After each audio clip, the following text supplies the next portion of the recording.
Kia ora, and thank you for joining myself, Liza Viz, and my Beyond Recruitment team based across New Zealand this morning.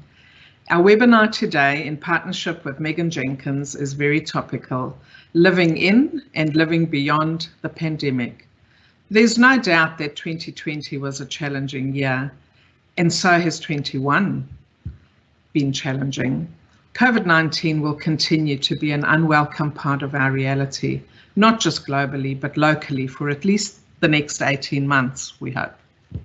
The ongoing challenges we have faced have led to fatigue professionally and personally and resulted in issues with mental and physical well-being for many. For our Auckland population and more recently some of our Waikato population, recent times have been very tricky. Since the 17th of August, our lives have been turned upside down, and we still find ourselves in level 3 and level 2 nationwide. For many, the challenges of coping with working through a lockdown and then coping with working, managing children, and or whatever other personal circumstances you've had to go through, it's been tough. There's no question about that. Mostly we remain resilient, however, knowing that there is light at the end of the tunnel. Today, Megan will walk us through the importance of mindset and retaining hope as we get there step by step. Megan will share some simple techniques, tips, tools for managing dips in motivation and building strength, hope, and resilience. Megan Jenkins, our presenter, who many of you will have listened to at our 2020 webinar, has over 20 years experience as a registered organisational psychologist and is currently a committee member of the Institute of Organisational Psychology. Very worthwhile looking them up. Megan leverages her organisational psychology qualifications and international experience to build change capability with teams and leaders at her organisation, Southern Cross Health Society. This will be an interactive webinar whereby you are invited to submit your questions throughout the webinar. Megan will have visibility of the questions during the webinar and will work through some of these with you throughout. In case you think you've missed any parts of the webinar, please do note that the webinar is being recorded and we will send this through to you as an attendee afterwards. You are welcome to share this with your colleagues or team or anybody that you might think might find it useful. It now gives me great pleasure to hand you over to Megan Jenkins to proceed with this morning's webinar. Megan, over to you. Great, thank you very much, Lisa, and morena, everybody. I did also just want to say that the slides will be available afterwards, so please do just sit back and by all means submit some of your questions as well. That will be great for me to go through. So yeah, it was really interesting that a year ago I did a webinar and partnered with Beyond then, and that was really around navigating change. And when I was thinking about that, I thought, gosh, that year has really gone by in just the blink of an eye.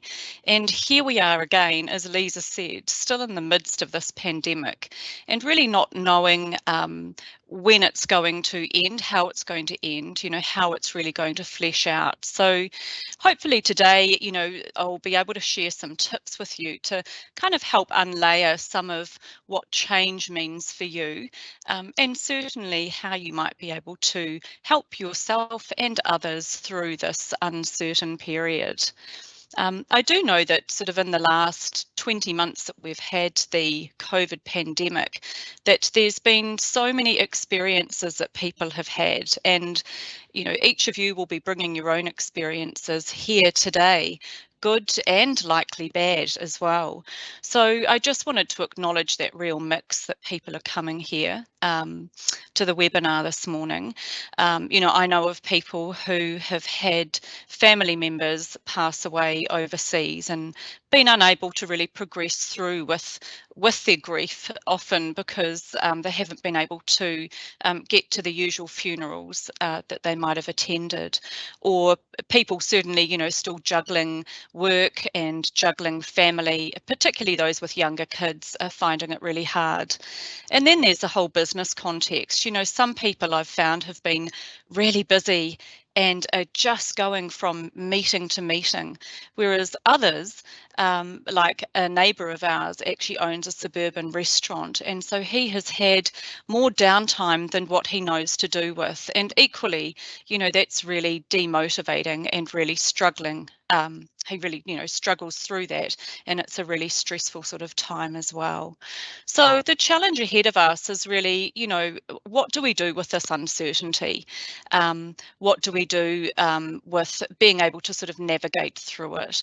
So I did want to thank Beyond for the opportunity to do this today. I got into change to really help people and organisations sort of understand the change, and certainly the people side of change as well, so that people could feel empowered to navigate this more successfully.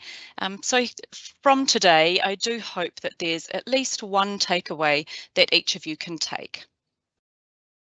Right, well, getting in then to the next slides. So today what I'm going to be covering is certainly, you know, delving into a little bit around that mindset and how that can actually help or hinder, and some tips for actually coping with that ongoing uncertainty. And then I'd like to delve into motivation, which, you know, I personally reflect and think that I've been very up and down, you know, through this lockdown as well, which I've heard that a lot of people are as well. So amidst this situation of being just tough and being hard, you know, what are some of the little things that we can do to help ourselves there? And then generally, just in terms of the self-leadership tools. So what are some of the things that you can do for your own self-care, or also to look out for other people?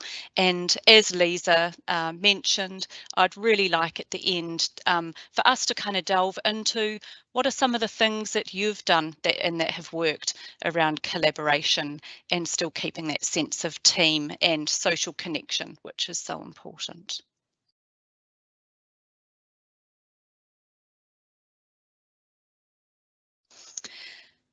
So coping with uncertainty, let's do a little bit around sort of the mechanics and the setup of the brain, which many of you are likely to know about. But just a reminder, because this is a really important part where everything starts. And often we kind of just go through navigating, you know, our daily lives, our work lives, our lives at home, our lives during lockdown, and we're not actually aware of what happens up in our brains. And it's just so instinctual and so much on autopilot that often we then are in a state of stress or a state of feeling uncomfortable. And I think that it really just helps us remind ourselves of what happens in our brains and how hardwired our brains actually are to either view a situation as a threat or a reward. So I'm sure that all of you have heard of the fight or flight response. You know, it can be as simple as hearing a car horn. And so for some people, it might be, you know, look out, you know, crossing the road, and did I not sort of look properly? But equally, it might be a car horn and you're sitting at home and you think, oh, someone's come to visit. I wonder who it is. And so that's not so much of a stress response. But certainly with the three outcomes of kind of that fight or flight, that there is actually sort of that freeze situation to begin with. And this is where in organisations, you know, when you're in that sort of stress mode, that people can actually stall or be quite indecisive or even lack innovation. Or it might be that for that fight, that people dive in without actually thinking. So they might be producing work which actually isn't really ideal or not as thought through as what they might usually have. Or it might be that they actually come across as being quite critical or negative as well. And then the flight situation is just where actually, you know, we don't really want to be facing into what we're facing into. So it might be really easy just to want to go and hide. And therefore, people might find that they actually are becoming a lot more easily distracted as well, or even focusing on the wrong tasks. So a key thing to remember here is that in any sort of uncomfortable state where we perceive that there's a threat, that has some physical manifestations in our body, which are not nice. You know, the feelings of stress, the heart palpitations, and the impact that really that has on our health. So once again, it's really critical to kind of consider, what are you like in your stress mode, and to start to have some awareness of this so you can put in some good practices to respond differently and really remain healthy and maintain sort of a healthier kind of mind and also body as well.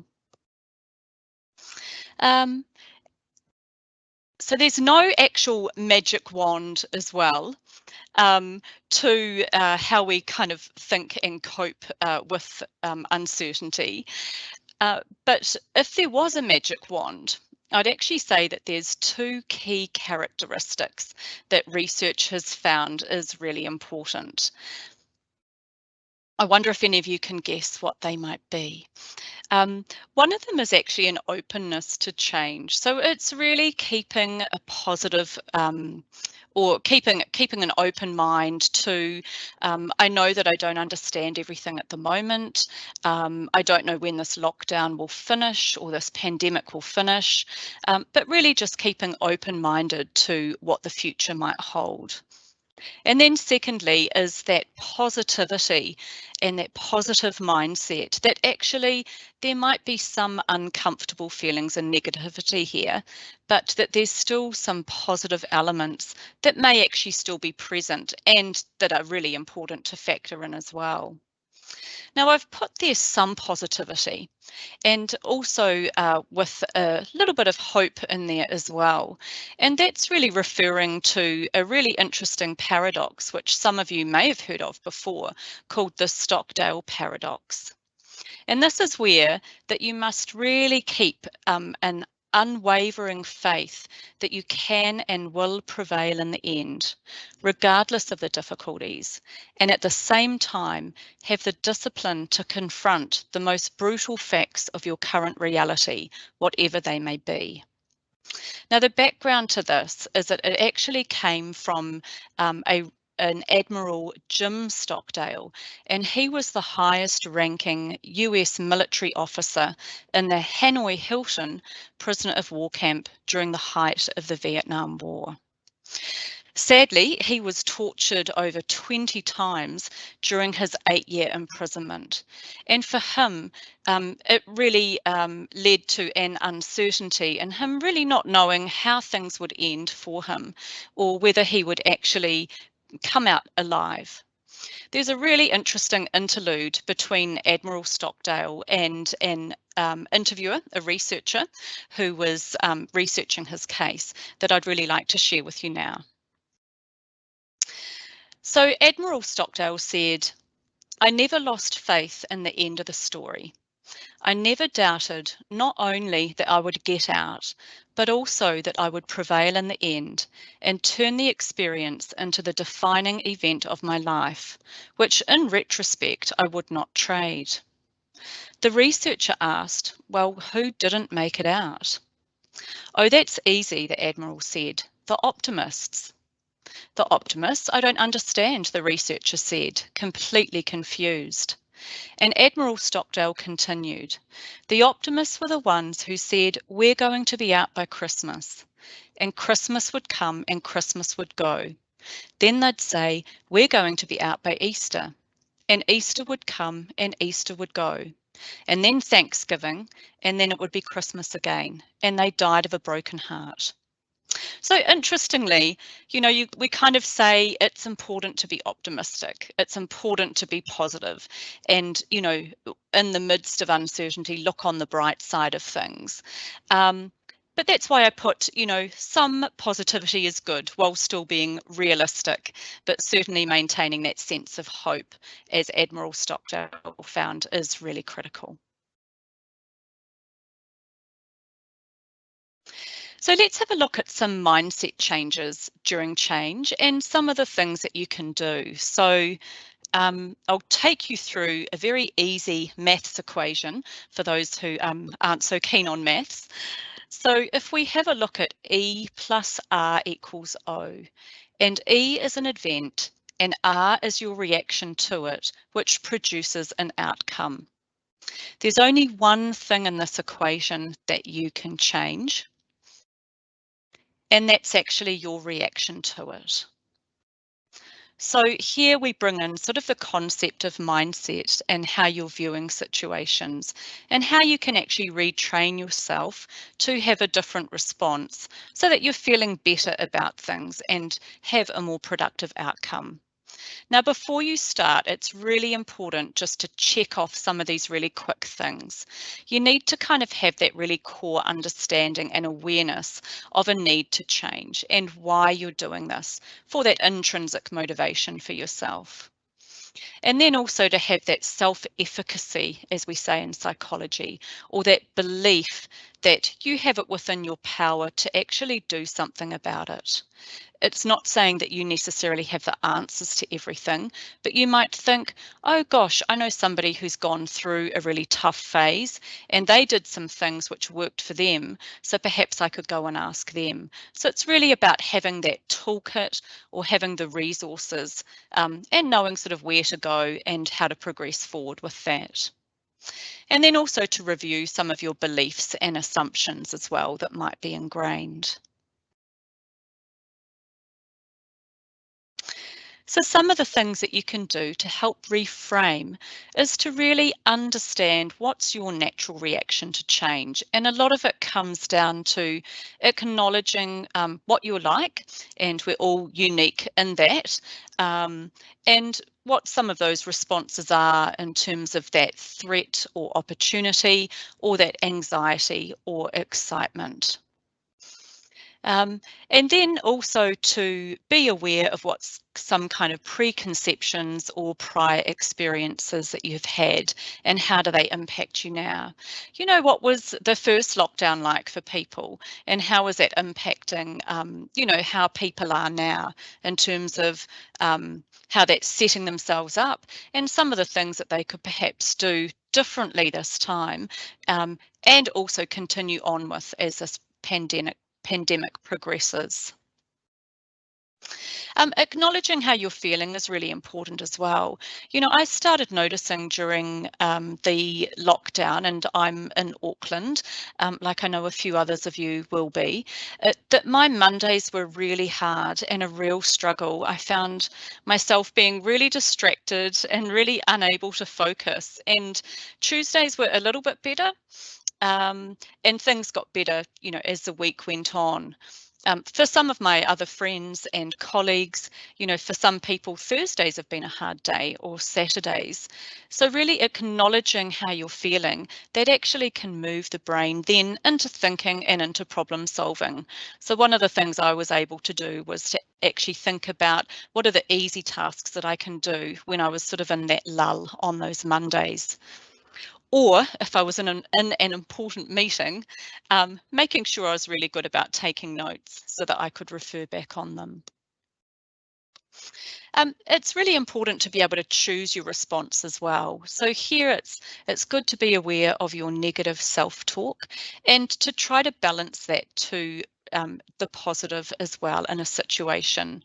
A colleague said to me that she was having to drive her son to school one day and just kind of felt herself thinking, oh, I have to do this. And the implications are I'm going to be later into work and that's going to have a flow-on effect. So you can change that around just by a simple way of saying, I get to do this, and the benefit of it, and for her, was to really be able to chat and spend time with her son in the car, which actually at the end of the day she really enjoyed. So there's little tips like that that you can do. And certainly stepping away from the situation as well can be really good. I know that a lot of people are finding it really hard and overwhelming with the amount of media as the pandemic goes on. So one of the things that you can do is actually consciously stop looking at some of those things which are actually causing you more uncertainty and concern. On the other hand, if you're the kind of person that you want to feel a little bit more prepared, I do actually think that we're in a reasonably fortunate situation in New Zealand. You know, even now there's a lot of content coming out from Europe and the UK and Singapore around how the pandemic is shaping out. And I remember earlier in this year seeing just the length of the lockdown that cities like Sydney and Melbourne had gone through, and then voila, we ended up in that here in Auckland and still are. So in some ways, you know, it's quite good for me to be following what's happening overseas and to be getting some clarity so that I can feel that I have got some control over how our things might pan out, but still to make sure that you know, that we're not actually overloading ourselves with the media. And then lastly, you know, we don't like being in a period of uncertainty. It kind of goes against that fight flight response and that core instinctual mechanism in our brain. You know, we like things to be stable and we like to feel in control of things. But the reality is that unfortunately, that's just not the case in a lot of life at the moment. Pandemic or not, you know, there's a lot of change which organisations are going through, constant restructures or also changes sort of in family life as well. Digital transformation also is big on the top of the list for organisations too. So a key element here is really what can you control? And to think about that. Remember that it's your response to the situation that can help produce a better outcome. So what I'll do there is just do a little pause and jump into the Q&A and just pick up maybe one or two questions here. So yeah, the first person from Anonymous, thank you, Anonymous, was saying that actually they enjoyed staying at home over lockdown. Yes, absolutely. You know, it's not going to be hard for everybody. So I do acknowledge that. And Danielle, a stress response, is it a paranoia thing? Yeah, look, that's a really, really good question. And, you know, there can be some personality predisposition to this. You know, I know people who are naturally anxious and that has come out more because of the pandemic. I also know of people who have needed to go on medication and see clinical psychologists to help them in this. What you can look at here in terms of anxiety is that we call it that it's either a state or a trait situation. So if you know that you're the kind of person to naturally be anxious, even if it sort of leans into that paranoia or not, then that's one thing that's worth knowing about. So what do you need to surround yourself with to actually help you in that and help release some of that anxiety or some kind of buffer zone around that? And we'll get into some of those aspects soon. The other thing is that if you think about sort of the anxiety being a state, that you know, these are abnormal situations, and a lot of the things that people have said to me in the change capability workshops that we run is normal. So remember that a lot of this are our normal responses, but just to an abnormal event. So once again, kind of helping to distinguish that can help then you acknowledge what your next steps might be that could help you. So yeah, Danielle, as well, I think that if you're at that stage where it's really having an impact, you know, I would suggest that people go and talk to somebody, see a GP, or hopefully you've got employee assistance programs, EAP, through your organisation, or even reach out to a clinical psychologist as well. So I hope that helps, Danielle. Right, that's all the questions. Thank you. So look, we'll move on. So as I said, you know, wow, I've found this pretty tough during lockdown, and I'm sure that there'll be many of you that are kind of putting your hand up around this as well. It's been really tough, I think, and still is. Um, uh, so I think one of the key things here is really to think about what you need to do and to actually break some of your work tasks down to more manageable pieces. So that's really the best way that you can actually start focusing on what you need to focus on. As we know, if you have like a really big work task ahead of you, you know, when we're in this kind of fatigued or stressed state, you know, that's just adding more overload. And clinical psychologists call this the allostatic load. I learnt that word the other day, so you can look that up. It's really interesting. It's just about how much is really going on in our brains at the moment and how much that it's actually all compounding over time. So breaking tasks down is really important. And another thing which can help is, you know, just do a little think and just do a little jot down about where is your time going during the day. And I remember that when I was consulting that we actually had to break our work down and account for 15-minute time periods, which was pretty amazing. I'm not suggesting you need to go to that detail, but sort of having an understanding as to how much time is unfocused versus focused, you know, where the hours are kind of wilting away on you, can actually help you define how you could actually work better through the times when you're actually feeling that it's hard to focus and hard to stay motivated. Another tool which a lot of teams use and a lot of organisations use is something like MS Planner.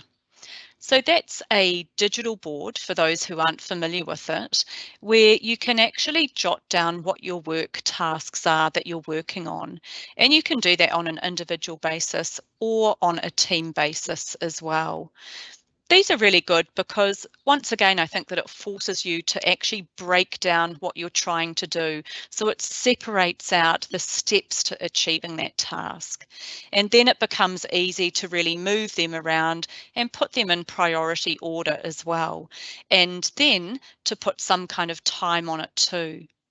Another really good thing about these visible boards is it also where you have contingencies or dependencies or where you need help from other people, that actually it can be really good to actually discuss that in the team as well. So having your tasks on a planner and having them visible helps some of those conversations. I think that everybody probably knows the next factor, which is to try to have some break time from screens, especially to sort of get outside and the benefits of that physical exercise or even downtime away from screens, or even doing something different. So if you can, you know, can you sit on the couch instead of at a work desk? For those of people that are lucky enough to be able to travel to the office at the moment, how can you still mix that up in terms of your work day? We use walking meetings quite a lot at Southern Cross, and that's a good way of staying connected with people, but also getting out into the fresh air. Then I wanted to share a particular technique which some of you may have heard of, called the Pomodoro technique for managing work. So this is really good to use to help you resist all of those kind of self-interruptions that you might have, you know, pausing to kind of have a look at your mobile phone because it's beeped, or, oh, that's another email that's come in, I'll just stop my task and go and have a look at that. And it's a really effective, simple tool to help retrain your brain to focus. And the idea here is really to focus on one task at a time. And as I said above, you know, really make sure that you are breaking that task down. So pick a task, set a 25-minute timer and work on the task. And then at the end of that, take a 5-minute break. It can be really useful at this time to actually switch off your notifications and also to switch off your email as well. And then after 4 Pomodoros, it's important to take a 15 to 20-minute break. And that's really to re-energize your mind, have a break, get some of that energy back as well. But it's also really good for when you come back, for helping you actually focus again and on what you need to do, and to help avoid procrastination. So this practice can be really good for individual work. It doesn't work so much with team tasks. I would suggest that if you're trying to set team goals, that using something like MS Planner and doing some of that collaborative work and tasking out as well can actually be really good. And even to collaborate with people to actually get through tasks and hold each other accountable as well. So that's the Pomodoro technique and some tools for staying motivated. So we'll just jump now to the questions again. So I'll just have a little read through here. Thank you to those who are putting in their questions. An anonymous person, life is going well in work, but worry for the future and for the children. Do you have any advice around helping children manage change? The root cause for my worries is worrying for my children. Yeah, look, absolutely. I've got kids of my own, and look, they all react quite differently as well, and it can be a really unsettling time.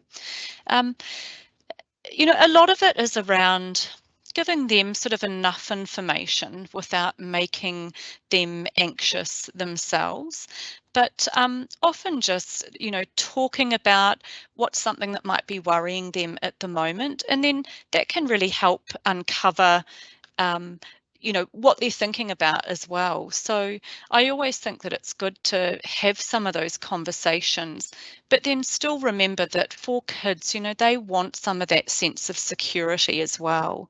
So even remember from the Stockdale paradox, yes, it might be that kids aren't at school at the moment, they're not able to be at school, but actually one day they'll get there. So what are some of the things that they're enjoying at the moment? So it can be more worrying to think further ahead of time. Often it can be quite good to think about, again, what is within your control. So what's even one thing that you could do which is fun today, or one thing that you could do in the weekend ahead that you can all look forward to. So yes, to Anonymous, please try not to worry too much. I think that kids are actually quite resilient and will bounce back. I know from my experience that the teachers are doing a wonderful job and are really focused on sort of the Auckland schools going back soon as well. So I hope that goes okay for you. Yeah, another question, Matt. Thank you for that. I'm keen to understand more about the Pomodoro technique, that you've been trying to promote it with your team. Look, I just did a good old Google search, to be honest. And I do think with any of these things and tools and techniques that you use, when people are busy, when people are feeling overwhelmed and challenged, keep it simple as well. It can be quite good just to kind of give them the tools around, look, let's try the 1 to 5, and then to kind of talk about it again in a team meeting. So what worked for people, what didn't work for them, how could they adjust their work so that you're actually learning and becoming more productive with that. It may not suit all tasks, so I think, Matt, that will be a little bit of a trial and error as well. Time just for one more question. So another anonymous one.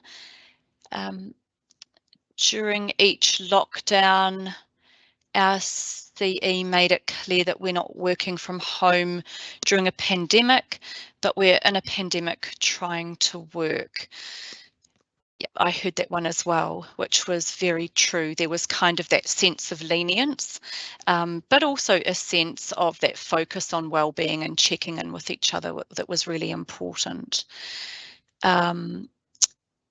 But yeah, Anonymous then is saying that unfortunately that message wasn't lived up by middle management, which has caused tension and retention problems. That's a really tough one, and you know, different organisations have a different focus on this. You know, you do need it to be leader-led as well. I wonder how you can feed back some of that into the chain of communication. Particularly, you've sort of said, how can Aotearoa in New Zealand, especially in government, live up to those messages or values? Yeah, look, I mean, that's a really hard one, and there's no simple fix for that either. I think what you can be empowered by is perhaps how can you feed a message back. But apart from that, that strategy does tend to be set from the top as well. So hopefully that can be a slow change for the culture in your organisation. Okay, well, thanks for those questions, everybody. Just want to get into the final piece, which is really around how you can build that change resilience and change capability yourselves. So I like to look at sort of the 3 S's, and before I talked about how that self-awareness is really key. But the best thing really is that you know yourselves best.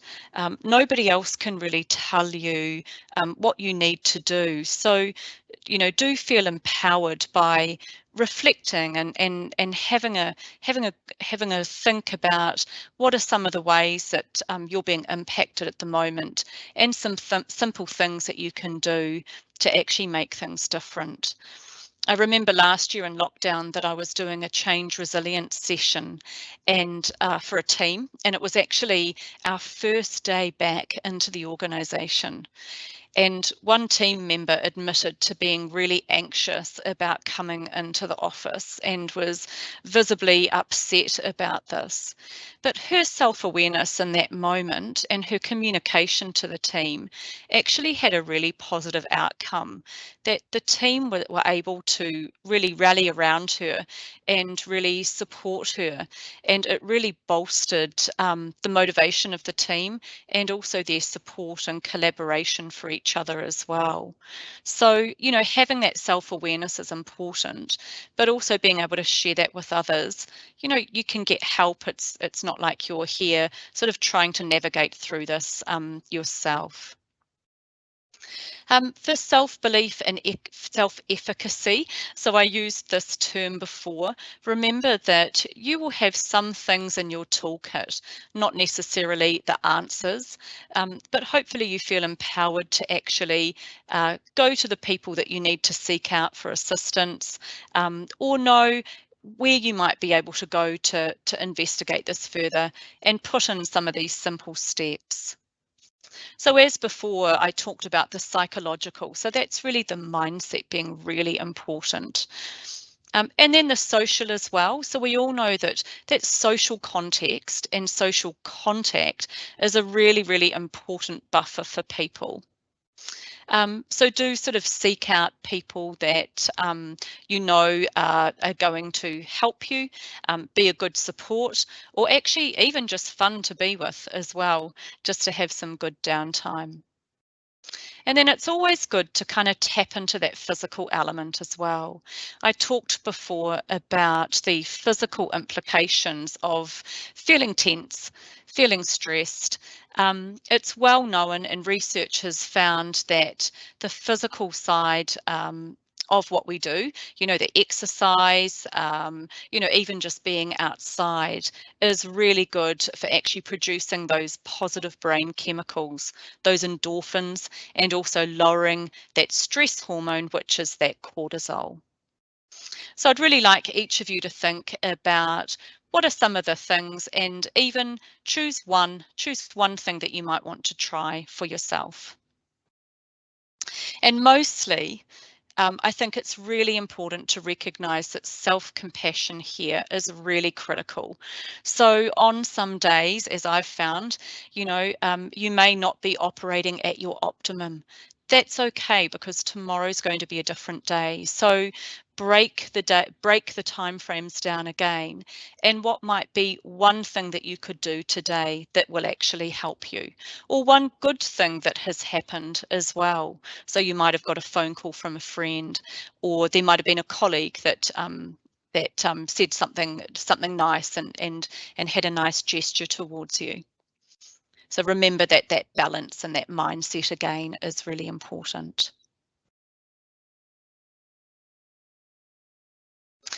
Now, I wanted to share with you this emotional change curve as well. And this is really good for helping people understand not just what you might be going through personally, but also what other people are likely to be going through. This change curve actually comes from some work that a researcher, Elizabeth Kubler-Ross, did back in the 1960s. And she was researching end-of-life patients and noticed that there were some themes and sort of distinct phases that people went through. But it's certainly not a linear thing. Oh, excuse me. That it can actually be a bit of a whirlwind as well. So people generally just start from that real shock, denial, you know, even that fight, flight or freeze mode, and can work through some pretty low phases as well, feeling overwhelmed or quite anxious or depressed before they start to think about how they might actually progress through this. Now, the uncomfortable part of this is that you can sort of chop and change through this, and you might recognise as well some of your friends or some of your colleagues, some of your team that have had different sort of behaviours at different stages. It's really important to sort of recognise each of these stages though, because I think that it really just gives empathy and understanding that people go through change at a different pace. And it's not just about what might be happening at work or even in the pandemic, but it's what else might be happening to them and the compounding aspects of that and how that is impacting on them. So often I've found that leaders find that this is a really useful tool to use with their tools. I've had some leaders who have actually shown this to their teams, and it's been a really good chance to actually have an open discussion and talk about some of the things that might be going on and how the team could support each other as well. At the bottom there are some keys to engagement. So often it can be quite hard knowing what to say, you know, how to react or how to communicate with people sort of at these times during change. And so those keys to engagement at the bottom will hopefully give you some tools as to what you can do. So clearly for somebody who is feeling really overwhelmed, and this might also be somebody who is in this kind of pandemic fatigue and really struggling with the uncertainty, that kind of person is likely to just want some clarity around what do I need to do for my work task? What is the outcome that is expected of me? But it can also be useful to actually then use some empathy and actually ask people what support they need or what they might need to be able to operate still at work in the pandemic. You know, who else could support them with this? One of the difficulties with this change curve is that often when I've done work with teams, I've found that leaders and people that are sort of engaged in the change are a lot further forward. And so that makes it really difficult for them to understand people that might be down the left-hand side.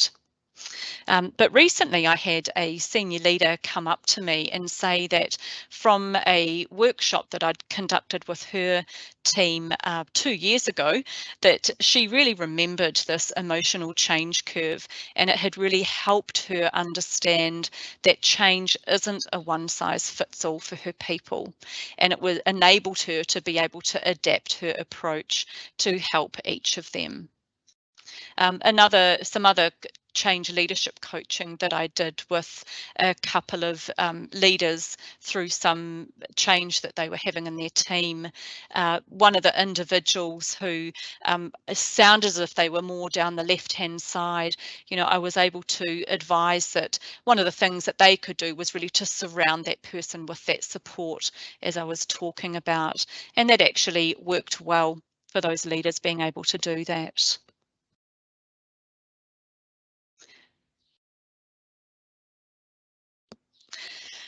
Right, so finally, let's move into collaboration and how we can actually still collaborate with each other in this pandemic world and through the continued uncertainty of change. What we do know is that that sense of social support is really important.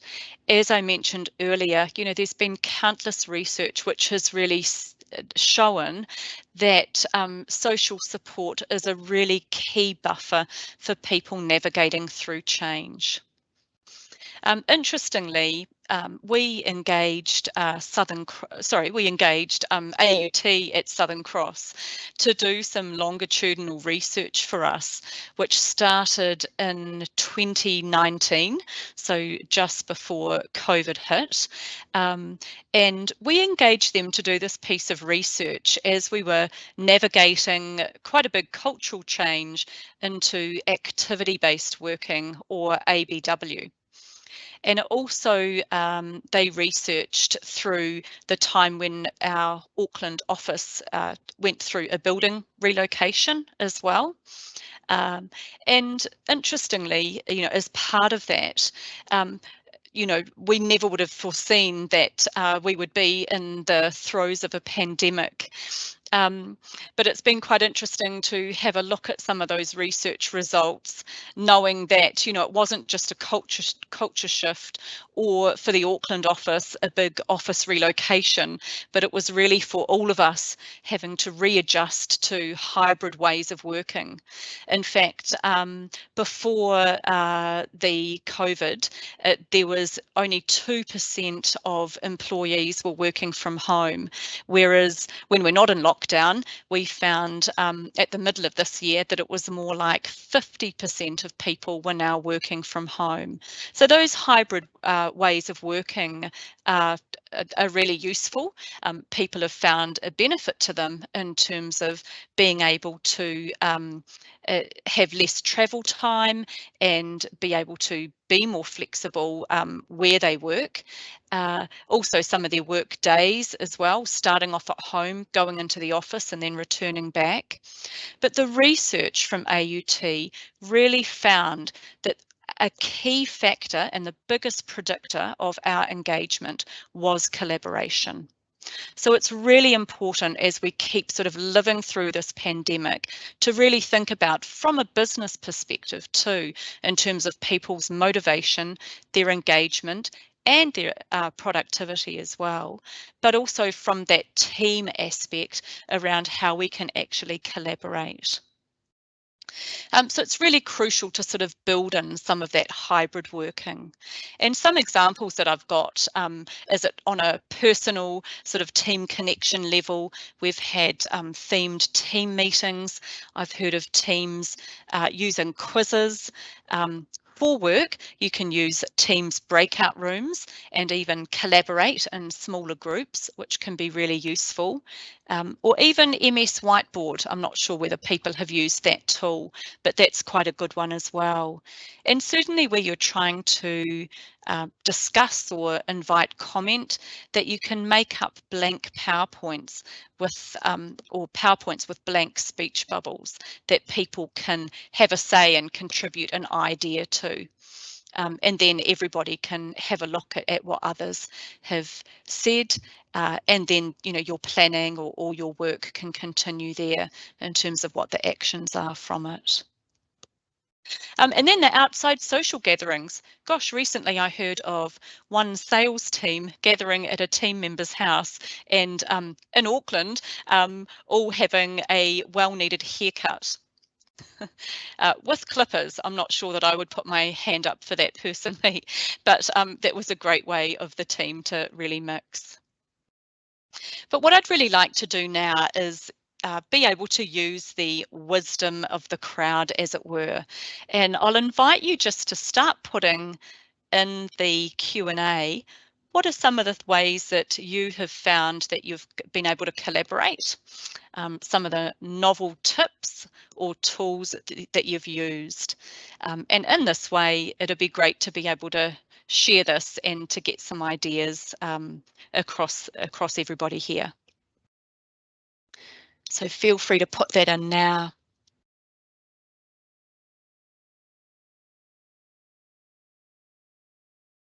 I'll give you a few minutes to do that, everybody, and then I'll jump into the final questions as well.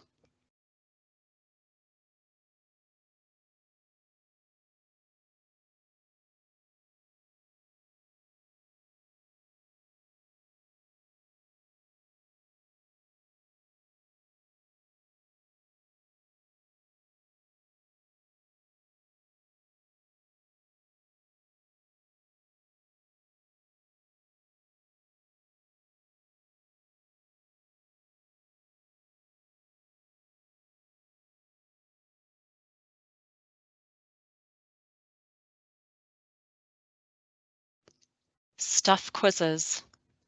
That's great.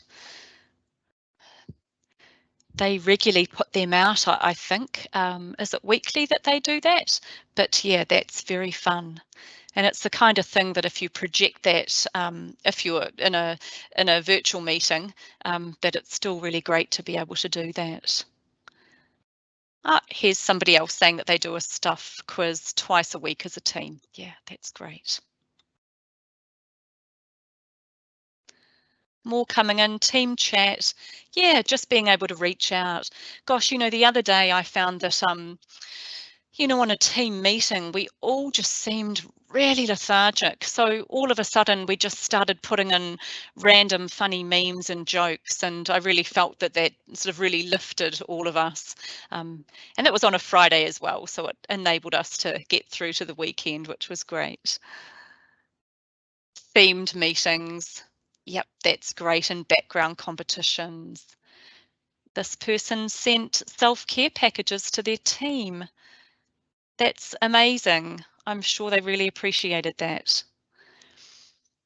Playing bingo. Yep.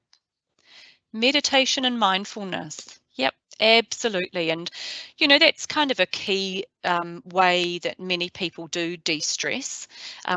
One of the practices around mindfulness that I really like is actually just to stop, to be able to distance yourself from everything that's happening at work or in the world, and just actually notice something that is really nice to, whether it's kind of going for a lovely walk, or whether it's a moment that you might have with some of your family at home as well. So once again, it's that positive element and reframing things and just stopping and pausing, which is really important. The stand-ups in the chat, someone else has got humour. Netflix shows. Yeah, who's been doing lots of binge watching? Great. Podcasts, really good. It's really interesting because you know, a lot of these things, you know, we feel when we're feeling exhausted and overwhelmed, it's actually can be really hard to get that energy to do something different. Podcasts and sort of that learning is really important because once again, it's actually providing a different kind of stimulus to your brain. And neuroscience research has really come a long way and shows that our brains aren't just the static muscles that we always thought that they were years and years ago. I don't know whether people have heard of this concept of neuroplasticity, but it's really being able to retrain your brain, and our brains can actually regenerate based on what we're doing, which is great. So the podcasts and those easy to listen things, that's a great idea. Emily, thank you for that. And fun games at the end of the week. Yeah, look, there's lots of really great things there. Thank you. I just wanted to go back to a couple of the questions. Anonymous has said, any tips for neurodivergence working from home? That's a really good question. So for those that aren't so aware of neurodiversity, you know, often it's a different rewiring of the brain, which has its own kind of unique patterns and ways that you need to work. So I would kind of say, how can you inform your team and the people that you work with, and even structure your day so that it's going to work for you? Certainly things around, you know, being able to focus, what kind of space are you in that works? Does it stay the same for the whole week, or might you need to change that a little bit? Turning off your notifications, you know, putting your teams on do not disturb, and actually probably messaging people to say that you're needing to just have some focus work at the moment. So hopefully that will help. And somebody here has been struggling with putting on weight and then not feeling great about going back into the office. So, you know, it can be really hard to change patterns of behaviour, as I said before, you know, when we're feeling lethargic. You know, I would just encourage you to reflect back on this webinar and what would be one thing that you could do that would make a difference, whether it's around the food consumption and the snacking, which I've heard people doing lots more of, or even just a little bit more of that physical exercise, not to run a marathon, not to do an hour a day, what's even starting with 15 minutes just to get the benefit of that. So little steps, and good luck with that.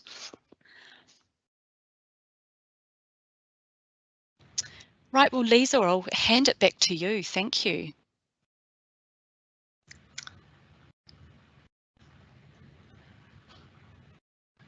Thanks, Megan. That was really, really good. You've certainly provided us with some very good insights there. I think some of the stuff that I've taken away particularly was the emotional change curve, and, you know, that idea of clarity, empathy, motivation, capability and knowledge, and you know, having that self-awareness and that awareness to understand where people are in that curve, and you know, for leaders to understand where their people are, but also, you know, people to understand where their leaders are in terms of that curve.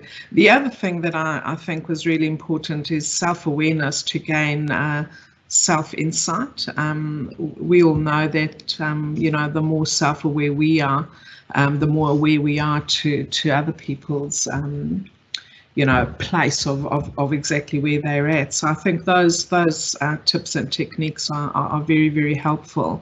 One of the things that I'd like to ask you, Megan, is just as a takeaway, and before we wrap up and we're running short of time now, is your top 3 tips. So if there were 3 things that you could wrap up in terms of today, and that people could take away in terms of supporting where they're at and how to get through the next period of time.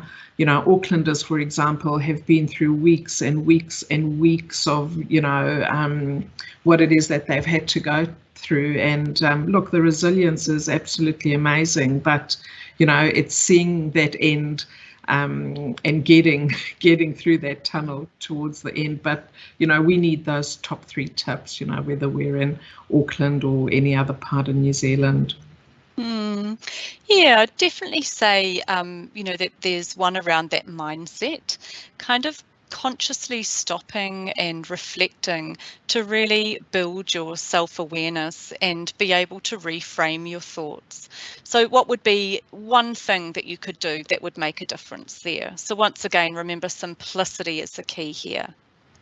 Secondly, it would be around breaking down the work tasks and particularly adapting those for your energy flow during the day or during the weeks as well as the lockdown continues and our pandemic continues. So really learn how to adapt your energy flow for what works for you, and acknowledging your feelings. And thirdly, it would be definitely around building those collaboration opportunities. Great suggestions by everybody, thank you. I'm sure that we will be able to share those, which one person has asked. And another thing just before we end as well is that I'd just like to draw your mind to the Institute of Organisational Psychology has got a number of free resources. So please do feel free to go into there. Great for individuals, there's some there for HR and certainly for leaders as well. All right, so we've got to the end of today's webinar, and I'm sure we could have spent a lot more time with you, Megan, but a huge thank you for your partnership, and so thankful and grateful for the information and insights that you've given us. On behalf of myself and our New Zealand-wide Beyond Recruitment team, I would like to thank you all for joining our webinar this morning. I wish you all the best as we navigate our next steps on the other side of COVID-19 and as we prepare ourselves, our teams and our organisations to get into and through 2022. This webinar, as a reminder, has been recorded, and we will send every person attending a recorded copy in the next 2 days. So thanks again for joining us, and we look forward to hosting more webinars with Megan next year. Enjoy your day, and ngā mihi.